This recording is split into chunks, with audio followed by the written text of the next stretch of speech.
Hello, my name is Brother Simon. I'm a Franciscan brother and I live in the Bronx, New York. And I'm just here because I wanted to come out to this waterfall which is cascading behind me. A kind of gray, dreary day, but just before Lenten begins 2017. Because in a way, I think the waterfall gives a great analogy and perspective for all of us of what Lenten should be like. Because the waterfall cascades over a cement wall here and other situations. A waterfall cascades from a mountaintop down into the valley.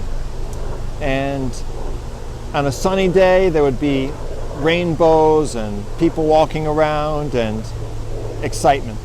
But in a small way for all of us, I think the waterfall represents Lent, because in Lent, it's a 40-day liturgical season preparing for Easter.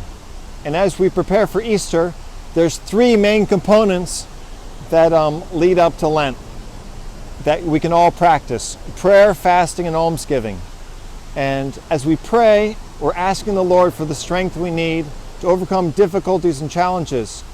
As we fast, we turn away from ourselves and we experience the discipline of not eating, or maybe giving up technology or fasting in some way.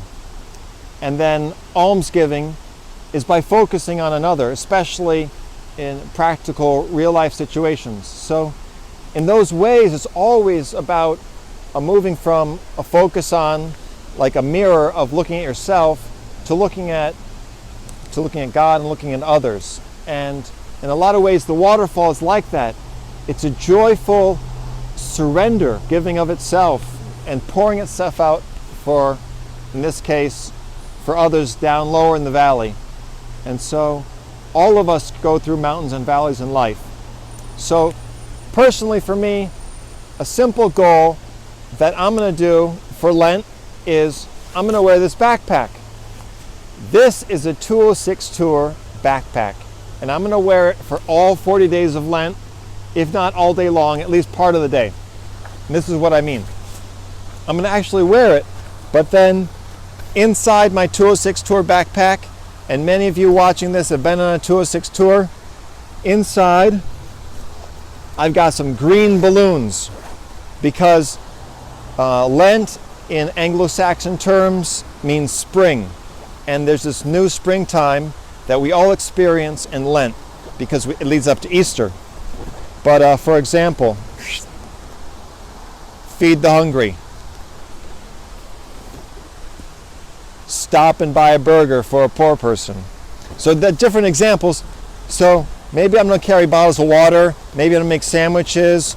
Maybe I'm going to write a letter of forgiveness for someone, and I'm going to carry it in this bag and I'm going to give it to them.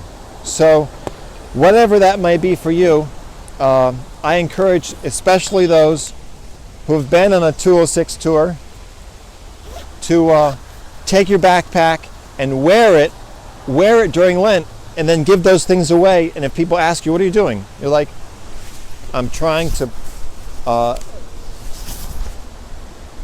trying to live out Lent the best way I can. I'm walking into Lent. I'm journeying into Lent. So in whatever way the Lord's going to inspire any of you to live out Lent this year, just walk into Lent with faith, hope, and charity. Walk into Lent by praying, fasting, and almsgiving. God bless you.